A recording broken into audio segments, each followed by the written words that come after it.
రాజకీయ పార్టీలు ఇంటింటికి తిరిగి ఓటేయండి అనిపించింది. ఏ రాజకీయ పార్టీకి సంబంధించిన ఓటర్లను వాళ్ళు తీసుకొచ్చిన పర్సంటేజ్ పెరిగే అవకాశం ఉంటుంది. సో ఏమైనా స్పెసిఫిక్ రీజన్ ఉందా? మీరు గ్రౌండ్లో కూడా తిరిగారు, ప్రచార సభల్లో పాల్గొన్నారు.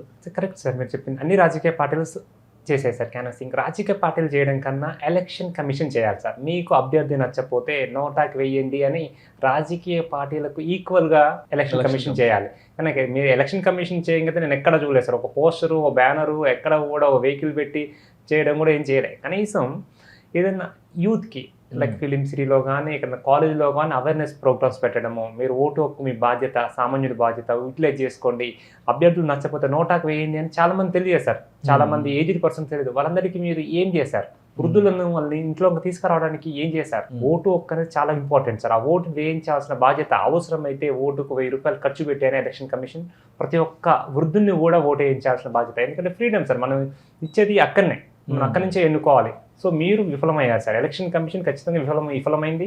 మీరు చూస్తే సార్ చాలా విడిగా డబ్బు ఖర్చు పెట్టారు. కాంగ్రెస్ వాళ్ళు మీరు సోషల్ మీడియా చూడొచ్చు సార్. 20,000 రూపాయలు ప్యాకెట్లో పెట్టి హస్తం గుర్తు పెట్టి ఇచ్చారు సార్. బూత్ లైన్లలో నిలబడ్డప్పుడు, ఎలక్షన్ నిలబడేటప్పుడు జేబులంగా తీసుకొచ్చి 5,000 ఇచ్చిపోతున్న వీడియోలో చూస్తున్నాం.